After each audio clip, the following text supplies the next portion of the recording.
All right, everybody. Today is going to be an MMT AMA. I want to start this conversation with a quote from a guy named Samuel L. Johnson.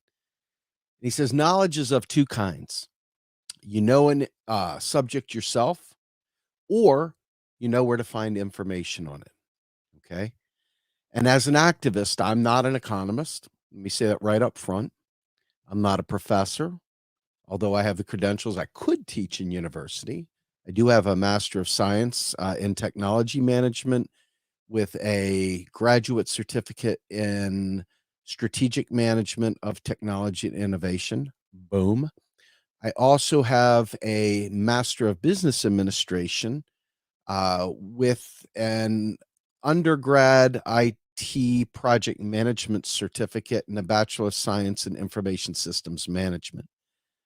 I am also a professional project manager. I am a PMP by trade. I have got the certification, and I am also a professional Scrum Master. And all that is just so you understand who I am and where my knowledge, if you want to call it that, comes from. And ultimately, I have been at this modern monetary theory thing since when the the global financial crisis hit.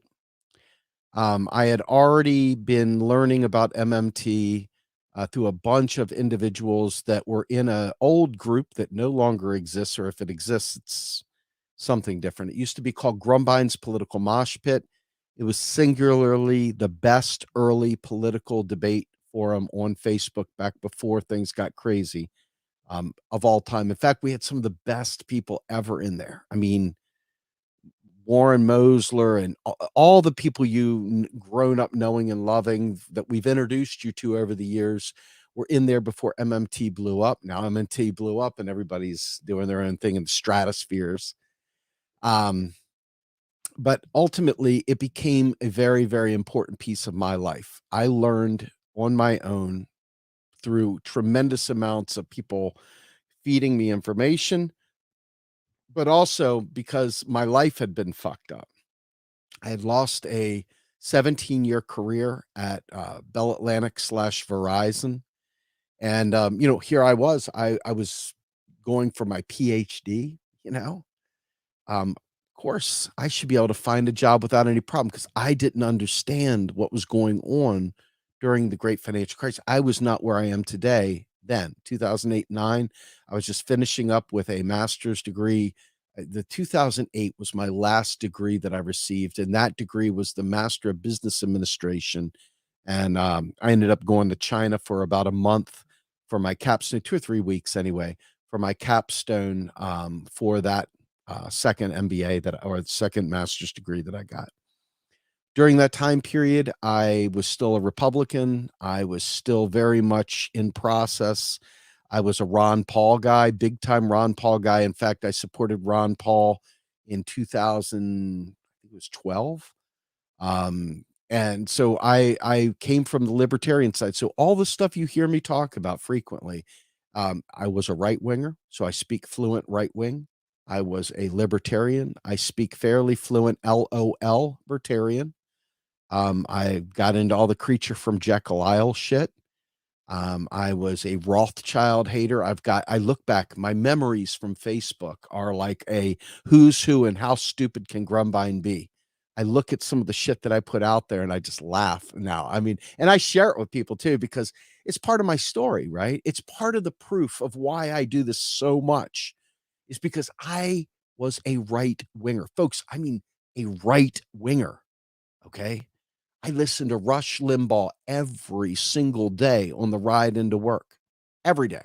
I listen to him on every day. Dano, I'm tanned, rested, and ready to run.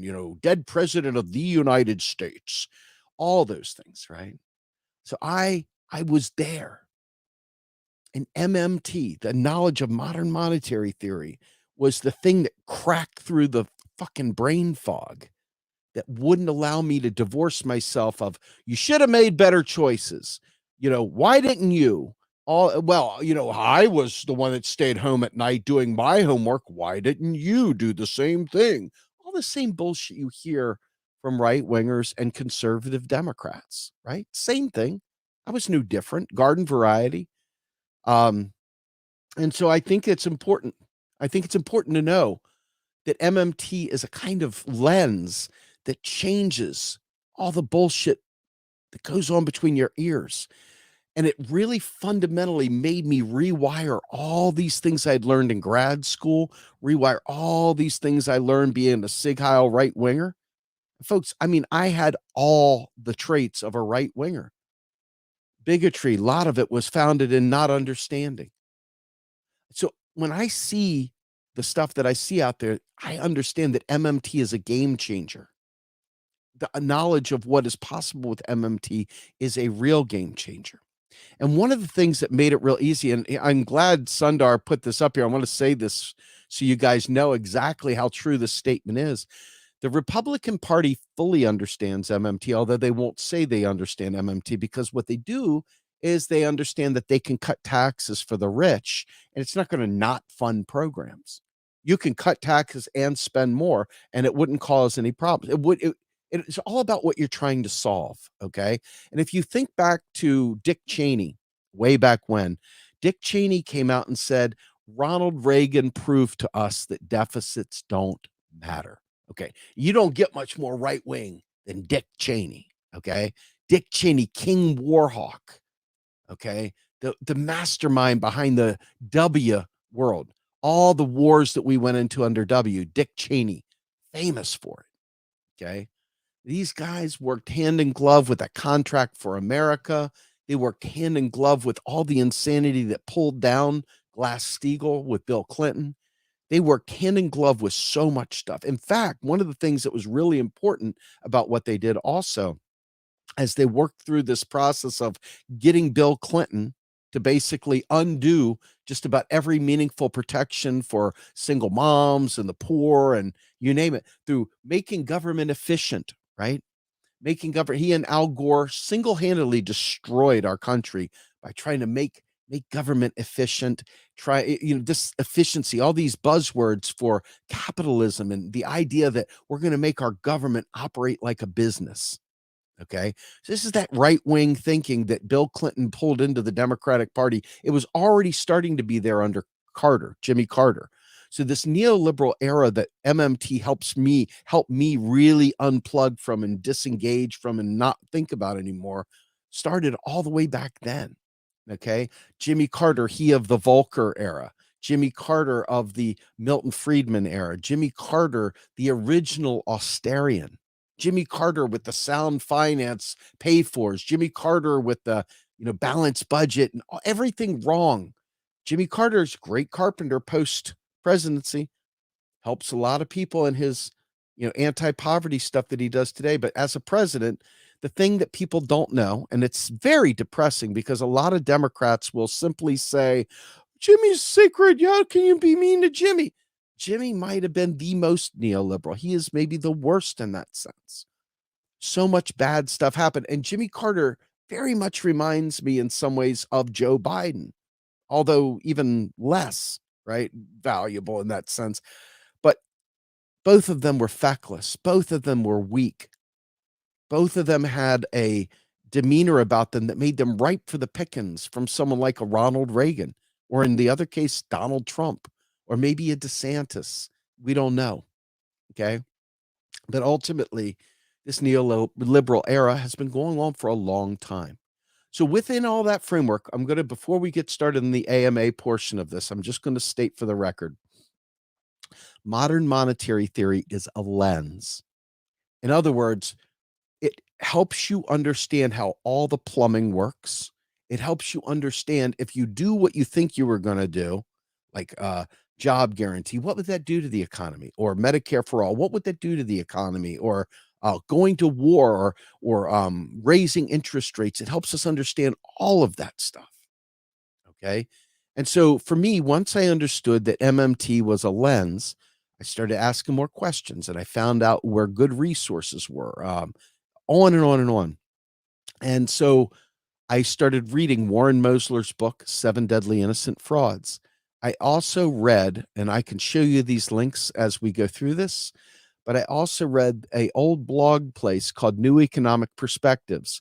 New Economic Perspectives is largely not functioning like it once did anymore. It's a UMKC student-led blog. A lot of good writers, Scott Fulweiler, Stephanie Kelton, Bill Black, many others wrote in there. I mean, Joe Firestone even did back in the day. So there's a lot of folks that wrote over there at New Economic Perspectives. JD Alt, who writes oftentimes for Real Progressives, is there. So we have tons of people that wrote over there. And Randall Ray wrote the MMT primer in, I think it was 53 blog posts that made up the primer and ended up becoming the book, the Modern Money Primer, I think it is, or Intro to Modern Monetary Theory, or Intro to Modern Money, or something to that effect. I don't have it in front of me. I have a couple copies of it actually out there on my bookshelf, but these were the things we had. We had no memes. There were no memes whatsoever. We didn't have any of these cool infographics. We didn't have podcasts. We certainly didn't have guys live streaming the stuff constantly. A lot of it was like these things where the Modern Money Network would have debates with the Austrians and Warren Mosler and Kelton, or banking stuff with Eric Timoin and others. And they were kind of in an academic setting, in a classroom setting, where these young legal scholars were bringing in these folks to talk about economics in this new modern monetary theory framework. Because, see, they took the approach that money is a creature of law. It's not some social construct that we just randomly come up with. It's a creature of law. It's a patent. And one of the things that's very interesting that it took me a little bit of time to get a hold of was, I had always thought a dollar was simply that piece of paper, that little piece of paper, right? That's a dollar. And somebody asked me, what does a dollar look like? And I was like, oh, it's green. And he's like, no, that's not a dollar. I was like, what do you mean it's not a dollar? And I was like, huh. And he says, no, a dollar is a unit of account, like an inch or a pound. It is a measure. It's a way of measuring something. And in this case, they're tax credits. Okay. Tax credits. What does that mean? It means the United States government issues its own tax credits to be paid back to it and destroyed. Like, they send them out there for us to use in the economy. And when they come back to the government has no use for your money. It doesn't respend your money because it was a coupon that it put out. Think about Domino's Pizza. Okay, they print 1 million Domino's coupons and send them out in the mail, and they hand them out at wherever, grocery stores, insurance companies, put them on bulletin boards, whatever, right? Put 1 million of them out there. What do you think Domino's does with the 50-cent coupons that they went ahead and issued? Because they're the coupon issuer. What do you think they do with those coupons when they receive them? Okay, what they do is they say, we've received one of our coupons. We're going to take 50 cents off of this pizza, and then we're going to destroy the coupon. That's what the federal government does with your money when it receives it as a tax. And that sucks because I'm behind in my taxes, and the idea of working my ass off to pay for my money to be destroyed sucks, right? That's doesn't feel good, right? And so when you understand that the purpose of the tax itself is not to pay for things, but is instead meant for us to need the currency, right? So otherwise, I could just be a libertarian and say, well, I don't want those US dollars. I only want shitcoin, right? Well, good. But then how are you going to pay your taxes? Well, you're going to have to transfer your shitcoin into US dollars so that you can then in turn pay your taxes. That's the whole point of the money, because the government needs to be able to buy goods and services from us to do things, to build armies, horrible things, good things, bad things, whatever. To do whatever it does, it requires labor, it requires real resources, materials, industrial production, weapons of mass destruction, you name it, whatever it wants to buy. It needs to be able to have a way of doing that. And so what it does is it uses its unit of account.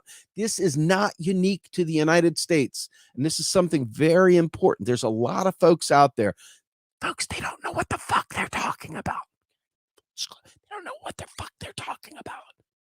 But they go out there and they tell people that without the petrodollar, the US dollar doesn't buy anything. Well, I assure you, when the US government comes to collect taxes, it's going to collect it in US dollars. So it's going to have value whether you have confidence in it or not. Okay. This is why it's so hilarious when you hear people, what if they lose confidence? Okay. And what if you're in jail for not paying your bill and the thing you lost confidence in?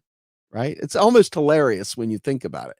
So it's like no amount of teen angst is going to get you out of the point that the dollar isn't going anywhere. No. Will the dollar have its sway over the rest of the world? That's a different story. So instead of us being a nation of net importers that just take everyone else's hard work and labor and enjoy cheap prices, we may have to bring some manufacturing back home, which the last check I had, a lot of you people are like, we got to bring the jobs back home. This shouldn't be any big deal to you, right? All the weeping, oh, what happens when they lose the petrodollar? And what happens when oh, I don't know, what if it's not the world reserve currency? Oh my goodness, what's gonna happen? Not a lot, really, right? Because we're the predominant, by far and away, the world's reserve currency. We are the number one big boy in the fish tank here in terms of we are used for petroleum purchases, but it's what they call a numeraire or a placeholder. In other words, they say, hey, well, we price gas in US dollars. Okay. This is obviously a special drawing thing where people need to have US dollars. This adds to their need to have US dollar reserves to pay for petroleum purchase. That's a real thing. Wouldn't hurt my feelings at all if they stopped doing that. Right. It might even change fundamentally the way that we operate as a country. Either way, it doesn't really matter. The people that say, oh, we're all going to die. It's just more hair on fire. I don't understand what's going on. So let me breed as much fear into this as I possibly can. Okay. So get past the petrodollar. It's a non thing. I know you're going to hear our friends on the left talk about this. God love them. Okay. Hopefully one day we can unwedge not understanding state currency with this whole petrodollar thing because it's really irrelevant. Japan has their currency the exact same way our currency is. Japan buys its own debt so they can continue to deficit spend ad nauseum. They have 200% debt to GDP ratio. Actually, at one point in time, it's approaching 300%. Okay. They have almost no inflation. Why is that? Because the government isn't afraid to say, you're not gouging. The government isn't afraid to deploy price controls. They're not afraid to do any of the things that need to be done at all. And their culture, as a result of it, respects and responds to one another. Okay. So that's makes them a little different story. China, the same thing. China produces its own currency. It's not the world reserve currency, it's one of many. Same thing with Australia, same thing with the UK, you name it. Okay. So ultimately, if you think about this, we know that the United States dollar, which is what we're largely going to talk about today, because most of us are either US, but you can translate this to the UK with the British pound. You can look at this with all the Russian ruble, even. Okay. Even though Russia has been isolated from the rest of the world, does not change the fact that they are still can be viewed and understood through the lens of modern monetary theory. Does that make sense? Okay. So what I'm going to do, I'm going to go ahead and I'm going to try to read through uh, some of your comments here and answer as many questions as I can. Let's go back through here. Thank you, Double K, for the super chat. Let's go up here. I'm going to answer this one right here because this one is one that drives me crazier than anything else. So he says, quite the lie. The public has been sold and perpetrated. I think some of the Fed Rothschilds BS is intentional disinformation. So look, just understand this. Libertarians hate, capital HATE, hate government anything. They hate state control of everything. They would like a government so small you can drown it in a bathtub. So when you understand that the government itself is the creator of its unit of account, meaning the inch, the pound, the dollar, right? Then that makes libertarians lose their shit. They don't want that. Okay. Now, to be fair, I think most modern monetary theory developers and even next generation evangelists and other practitioners and legal scholars would tell you that they would like to see the democratic understanding of how to deploy money and not just have it centralized 100%, that they would like to spread the Fed, as our friend Robert Hockett says. But others would just simply say, we need to make sure that we are not allowing the Fed to be filled with bankers and neoliberals, because the Fed, it doesn't do I should step back before I answer more of this Rothschild question. The Federal Reserve is there for a couple things. This is one of the big things that jumps out and snake bites everybody from actually listening and understanding. Okay. 1913, the Federal Reserve was born into existence. A lot of smoky rooms out there at Jekyll Isle and a lot of stuff under Woodrow Wilson's. And you got the stories that Woodrow Wilson on his deathbed, I should have never created the Fed. It's my last dying thing that I should not have done that. Okay. Well, the Federal Reserve Charter started them, but it's been changed 100 different times. And we've got some really great materials out there. In particular, there is one by Rowan Gray. If you check out Macro and Cheese, or you look out Rowan Gray, History of the Federal Reserve, he magnificently explains all the debates that have gone on over time as to the independence of the Fed. So what is the Federal Reserve? The Federal Reserve is like an ingress or an egress. Do you know what the ingress and egress is? Let's talk about that real quickly. The ingress or the egress, that means the in and the out of the system. Okay. So the Federal Reserve sits itself right between the federal government that neither has nor doesn't have dollars, because every dollar they have, they spend into existence. Okay. And then the rest of the world that relies on Congress to pass laws and bills that have spending in them to get money into the system. Or we have to take out bank credit to put money in the system. Either federally spend money into the system or private debt, you and I taking out loans. That's it. That's the end of the story, right? That's the end of the story. So with that in mind, understand that so much of the lies that you hear are from libertarians who hate the federal government and don't understand that we could make the government work for us. Now, mind you, I'm not foolish. In fact, I'm on the side that doesn't believe that this current Congress, the president, any of this stuff, that we're not voting our way to a better future. We're going to barely eke by. That the idea that our government is going to be responsive to major calamities other than war, um, simply, I've seen no evidence. I'm 53 years old, and I see absolutely zero evidence to suggest that we're going to receive anything from any of these folks as they stand. Okay. Modern monetary theory doesn't depend on them doing anything. MMT is a description, it's a lens, it's a theoretical framework to tell us what is possible and what is not possible. It's not something to implement, it's not something that will ever someday be implemented. It's here now. It's the way it works now. The difference is you've got neoliberals and neocons running the strings. Okay. And then they lie through their apparatus, the propaganda mill, which is the mainstream media. And then the rest of the activists are busy. You hear people sucking on lies from the tablecloth and from the bar stool, with most of the alt media out there that really, really butchers economics to the point where they're almost unlistenable to me. Okay. MMT does not encourage communism. Whoever said that is just, that's repulsively uneducated. It's disgraceful, actually. Sorry, I can't even be kind to that. As much and by the way, I wouldn't be opposed to that, just so you know. All right. But it's one of those things where it's insane. Okay. The MMT does nothing like that. We don't want capitalism, in my opinion. Nobody benefits from capitalism, not even the capitalists, ironically. But that's not MMT. I want to stay within the realm of MMT for this conversation. So, with that in mind, understanding that the federal government, Congress, Article 1, Section 8, has the power of the purse. Okay. Congress also has the power of the tax.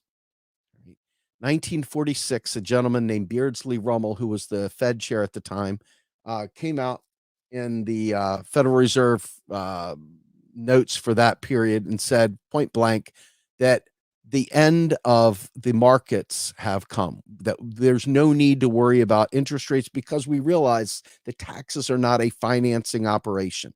Taxes do not fund spending. Okay. Bye, Bruce. We'll see you later. Have a good day, Bruce. D. Bruce. See ya. Anyway, so with that in mind, we went ahead and sent D. Bruce out of here. Um, I want to make a point that if you understand that Congress is the key holder here, Congress also manages the Federal Reserve. Even though they don't, they do. By law, all of these things are under the control of our Congress. Okay. There is this idea of independence. And what that is intended to be is a way of keeping politics out of, supposedly keep politics and ideology out of monetary operations. But when you put neoliberals in power, what do neoliberals do?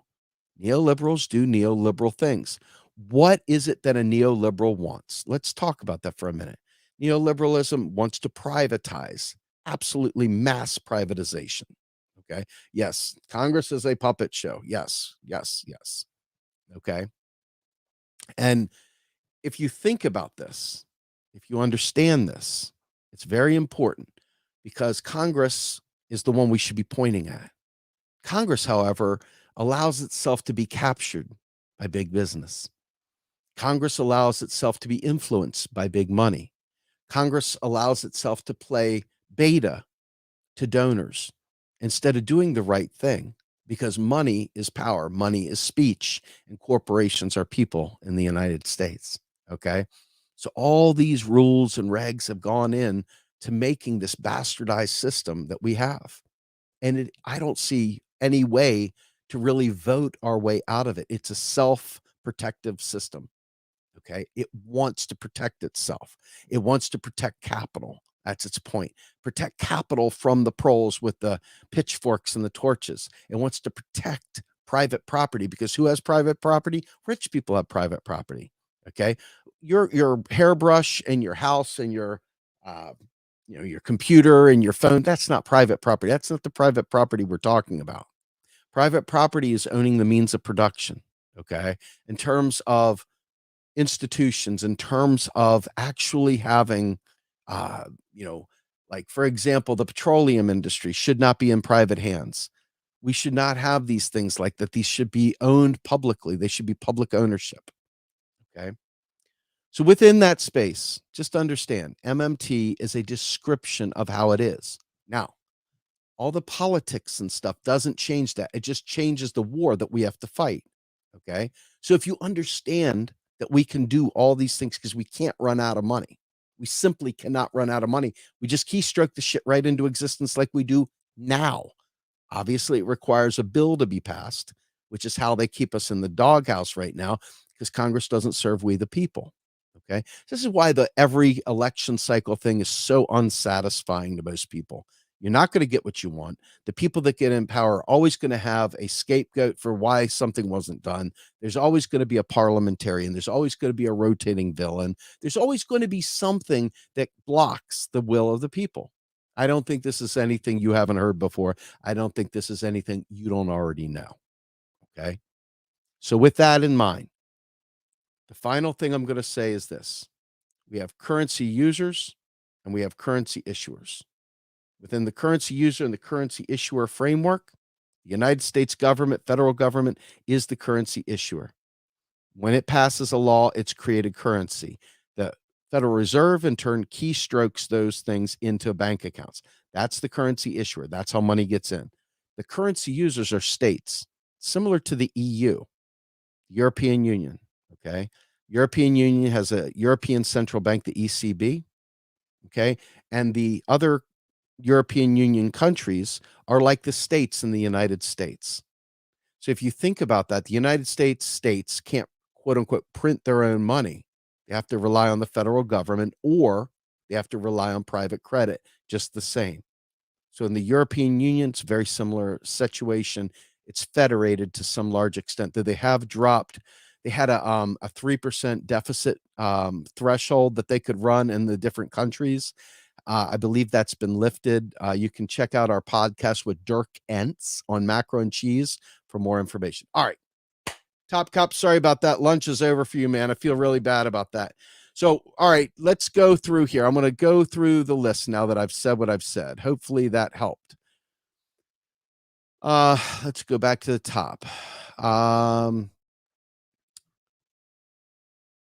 am going all the way to the top of these things. I see Kevin M has put a lot of questions in there. Thank you so much. Let's start with you, sir. Okay. So, first question from Kevin M. Can you share with us your insight as to why the Republicans are better at keeping their ranks together on issues versus Democrats? I am not a political scientist, but I am aware, and I think there's three things at play there right off the top of my head. Number one, I believe that the Democratic Party frequently is seen as the lesser evil, right? Whereas the Republicans are more pure in their whatever they're doing.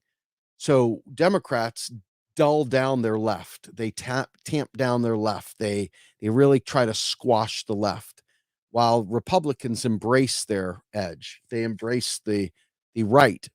Okay. And so by doing that, nobody feels crushed by the Republicans. And they have a simple issue.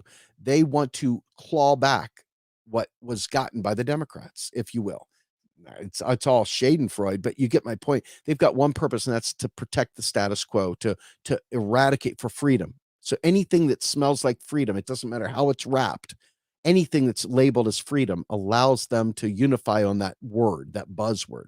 Democrats don't have that, and the Democrats don't serve the left anyway. The Democrats are still a capitalist party, as are the Republicans.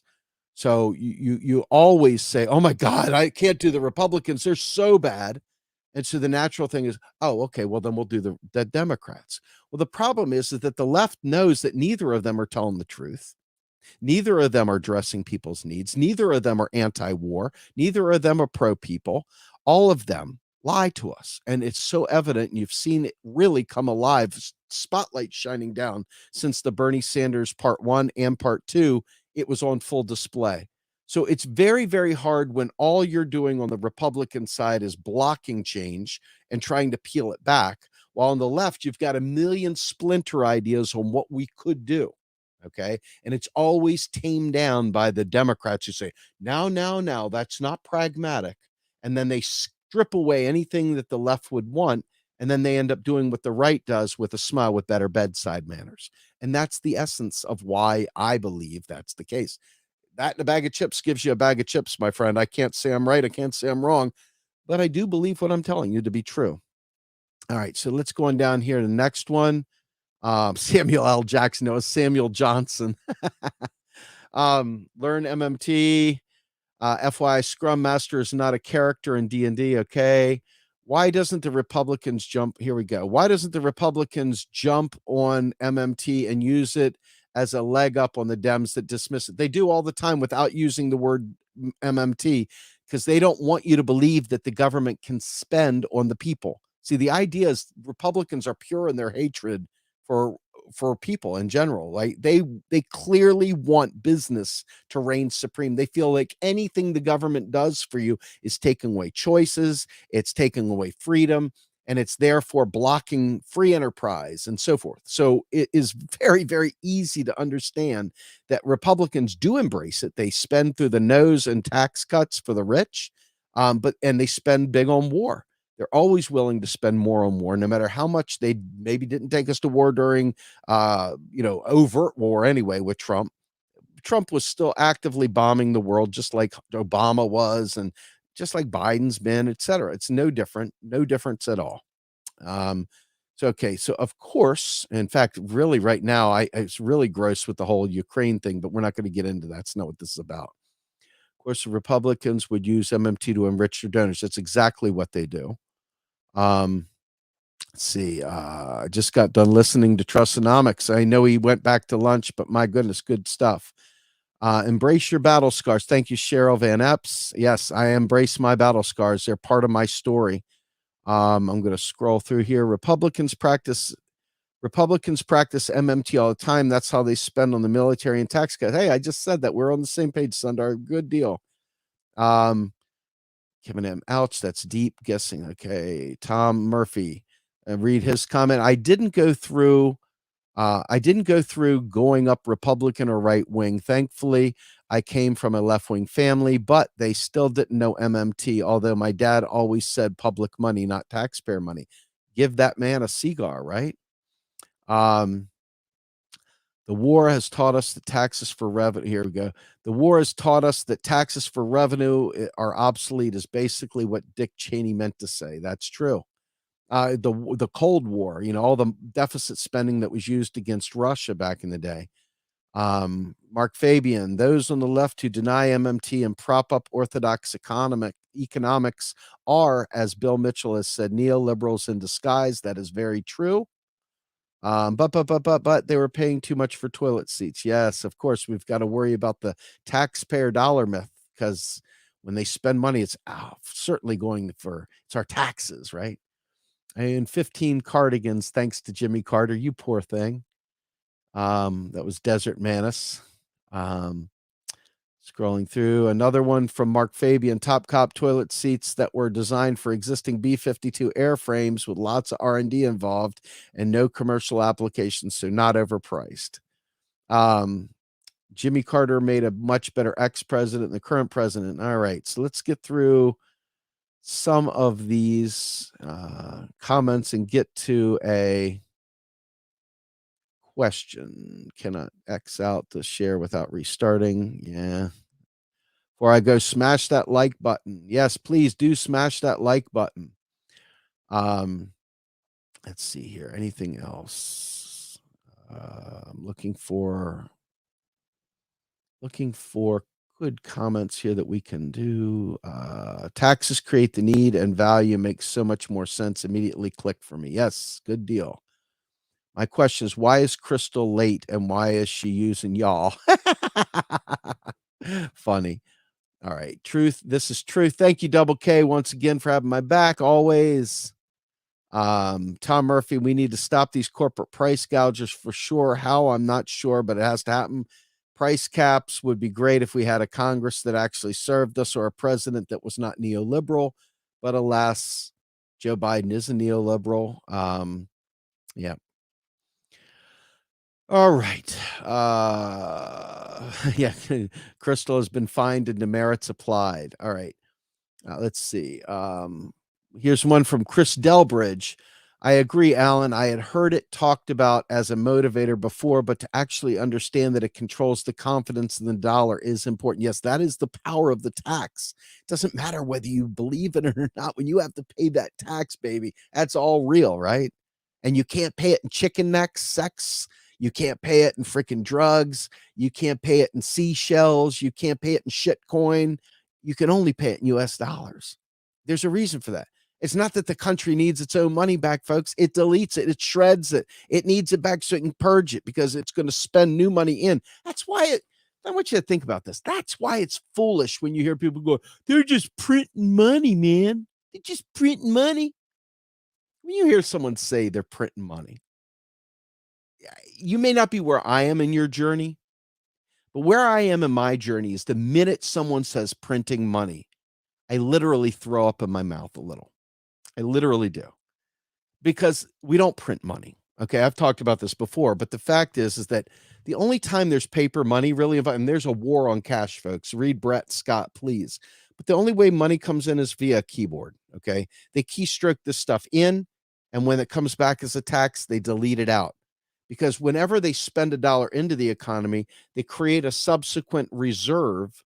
So if you have a split ledger, you have debits and you have credits. They go ahead and register a reserve inside the banking system as a placeholder for the dollars spent into the economy. When dollars come back in, the reserve is deleted and it's gone. Okay. But they do something to drive money to make it so it needs to get spent. And it's called interest on reserves. This is part of how the Federal Reserve, quote unquote, makes money. We'll get to that in a second. But what they do is with the interest on reserves, this is new money creation, man. The interest on reserves is basically expanding the money supply. So they want to bring taxes back to close out those reserves. Okay. But where's the money come from to pay for the reserve to begin with? It comes from the federal government. It comes from the federal government.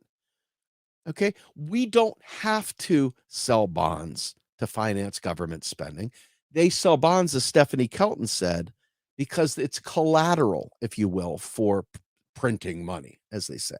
They don't print money, number one. And number two, they don't require collateral like that ever. But this is a way of the rich ensuring they get a piece of the pie as the money pool expands. They want to ensure that they stay flush, that it's not like they go down while others go up. They want to keep maintaining that up. So in our world, in the MMT world, we would suggest number one, that we have a zero interest rate policy, unlike what the Fed's doing today, jacking interest rates up. We would have a zero interest rate policy. Okay. And we would use other mechanisms, other debt instruments, other means of controlling inflation and so forth, whether it be ensuring that we have price caps on real goods and services, collaring, as Bob Hockett says, the commodities, nationalizing petroleum or banking and so forth. There's a lot of different aspects of this that could be done. Okay. So there's no one size fits all answer to this. But ultimately, inflation comes from when the federal government chooses to pay more money on something than it did previously. So if it pays $50 a barrel for gas one day, and then the next day decides that it's willing to pay $75 a barrel for petroleum, that will cause inflation because the government now has set the base price. The first purchase, the base price, that is how you set that wholesale price right there. The government has told you what this is worth. Then there's obviously retail markup beyond that. Okay. So, in order to understand inflation, you oftentimes hear people talking about printing money causing inflation. But if I put 20 of these sodas on my desk, would that create inflation? If I put a stack of $1 million on my desk, would that cause inflation? Think about it for a minute. What could possibly create inflation by me putting $1 trillion on my desk? How would that work? It doesn't cause inflation. What causes inflation is several things, and this is the problem. People want a simple one answer thing to their question, and it's not that simple. It depends. It's always the answer. So if you've got supply chain issues, right, prices may go up temporarily to address the supply chain issue. How would you address the supply chain issue? Would you go ahead and raise interest rates, or would you simply increase access to supply chains, make them more resilient? Only a stupid idiot would raise interest rates to solve that problem. A smart person would simply say, hey, it seems like we've got a supply chain issue. We need to build more resiliency into our replacements, etc. Okay. So what happens often is that people just say, oh, the print money caused inflation. That's wrong. It's just wrong. Now, what happens if you have a commodity like petroleum that goes up from, you know, our real life world? Let's say gas is 1 minute, $2.75 a gallon, and the next day it's up to $10 a gallon. Well, if you think about everything that's touched by petroleum products, you're going to naturally have inflation. If that commodity goes up, it's going to increase energy, and energy costs will be passed on. First rule of business management: increase in cost, we're going to raise prices to cover it. That doesn't have to be the case. The government could rule that a company is not allowed to have more than 25% profit. Otherwise, that profit after that would be taxed at 100%. You must keep the profit down and spread the additional profit to your labor or whatever. Personally, profit is just skimming unearned wages or wages that were not paid to workers, right? So there needs to be equity there, but that's another story for another day. All right. There's a bunch of other questions in here that I don't know if I'm going to get to them all, but I'm going to try. Here we go. So Danny says, Steve, why does my Social Security post 2 days after deposit? That's a question I can't really answer. But what I would say is that it would absolutely be a situation where the federal government makes payments, period. Every dollar Social Security payments are a new dollar. There is no stack of money sitting there in a trust fund that they spend money out. That's not the way it is.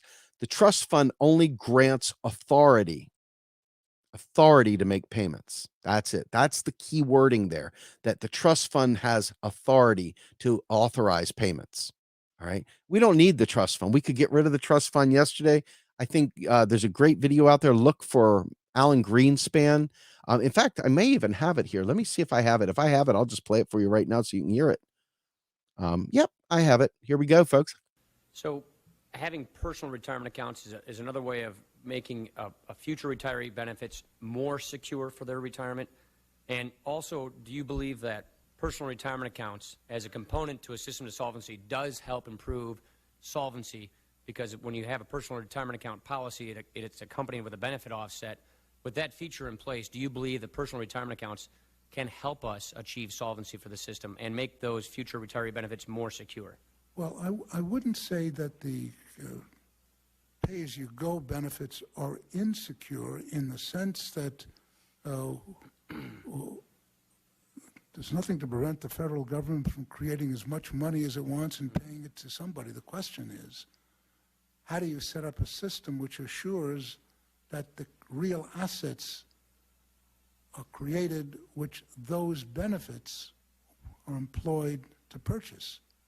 So it's not a question of security. It's a question of the structure of a financial system which assures that the real resources are created for retirement as distinct from the cash. The cash itself is nice to have, but it's got to be in the context of the real resources being created at the time those benefits are paid, so that you can purchase real resources with the benefits, which of course are cash. Mm-hmm. All right. So you see that ultimately there's nothing preventing us from printing, as he said, or creating as many dollars as we want to. The real question is, will we have the real resources available for purchase? Can we create an economy where the real resources are available for purchase? It has nothing to do with money. We have it. We can create it anytime. Anybody that says other, it's not some pipe dream, folks. This is not some sort of fantasy land. This is not some whataboutism. We're the only ones that understand this. The MMT community is literally the only people that understand how economics works. Okay. Now, there are people adjacent to the MMT community that understand more. They have really, really complementary views, such as Jason Hickel with his degrowth. He believes it marries perfectly with MMT, and I agree with him. And he is saying only an eco-socialist world. And it's still MMT works with an eco-socialist world. So I always wonder why would somebody say something so worthless as MMT just enables capitalism? It makes you wonder why someone would say something like that. It makes you feel a little disgusted inside, right? When people don't know better, but they say things anyway. To me, it's super important in this world to recognize you don't understand. And if you do understand, then it's important to be able to know where to find the backing documentation of what you're saying. Okay. This is part of the debate problem that activists have in terms of they hear somebody say taxes don't fund spending, and taxes don't fund spending at the federal level.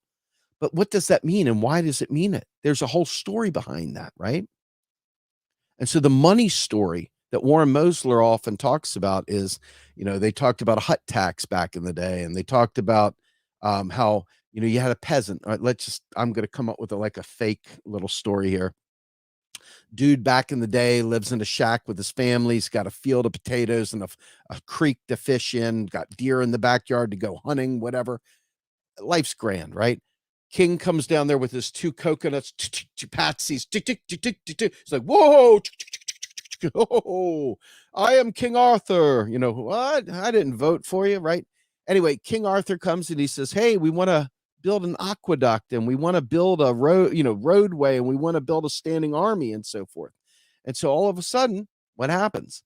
The guy's sitting there going, I'm enjoying picking up my potatoes, and I'm enjoying fishing in my creek, and I'm enjoying spending time with my family. And I'm not into building your road or your standing army or whatever. King, Arthur says, "Well, I certainly understand that." And he says, "Well, how about if I give you 10 of these gold coins?" And the dude looks at him. He says, "What the hell am I going to do with them gold coins? I've got fish. I've got potatoes. I've got a wife, got children. I got a donkey to ride around on. What do I need your gold coins for?" And the king's like, "Oh, you got a good point there, my friend. How about this? I'm going to charge you a tax of 10 gold coins on your hut if you want to keep it. If you don't pay the 10 gold coins, we're going to take your hut away and your family will be homeless." And they're like, "Whoa, whoa, whoa, whoa, whoa, hold on. Slow down there, cowpoke. How do I get some of them there gold coins?" King Arthur goes, "Oh, thank you for asking. Let me tell you how you're going to get it," right? So he goes ahead and says, "I need to build a roadway. I need to build an aqueduct. I need to build a standing army." And the guy goes, "Oh, okay. I'll do that for some gold coins." So now all of a sudden gold coins matter, right? It didn't matter 5 minutes ago, but they matter now. Okay. So this is how it works. Yes, I will do more Q&A episodes, my friend. This is fun for me too, right? I just want to make sure that I tell my stories. I like developing stories and analogies to do this stuff. Help, I'm being oppressed. Yes. But if you think about, well, thank you so much. I love you too. And thank you, everybody. I try so hard to do this stuff. And can you imagine how frustrating it is? I've been doing this for over 10 years. Can you imagine doing this for 10 years? I'm just a dude, man. I'm a project manager by trade, right? But it's important that we know, because we can't be effective activists and we aren't good voters. When you vote for somebody that says they're going to reduce the deficit, you are literally reducing the money in everyone's pockets, because the deficit for the government is one side of the ledger. The deficit for us that are not currency issuers is a totally different deficit, right? And so our deficit, we can't make up by printing more money or keystroking money into existence. Only the federal government can do that. You see what I mean? So these are some of the really important things here to kind of remember, okay? And it's my hope that rank and file activists will try to resist the anti-Semitism of the Rothschild conspiracy. Believe there are rich. Think about this. How many evil fucks do you know that are billionaires and old money and stuff like that? They want to control the world. Maybe they were old money back in old Europe, back in England when they were the global empire of the British Empire. Woo! Anyway, when you think about that, there's a lot of old money around. The world didn't start when the U.S. came into existence as it stands. After all, we stole this land from the indigenous folks, right? So you just know history started way before the USA started recording history. And rich people are not rich because of pieces of paper. They're rich because of their access to real resources. They own things. They own massive things. Their ability to survive, no matter what happens with money, is unparalleled. Okay. So the Rothschilds are one group of rich people, just like all the British, just like the Russians, just like the Australians, just like the US folks. There's rich people all over the world, many of them not your friends, many of them not your allies. Okay. And they use patent laws to protect themselves while hurting you. Look at what happened with vaccines in the global south, in the African countries. If we wanted to kill black and brown people and vaccines were the way to do it, they would have given them away like candy to Africa. Obviously, the goal was to kill off black and brown people by not making these things accessible to them.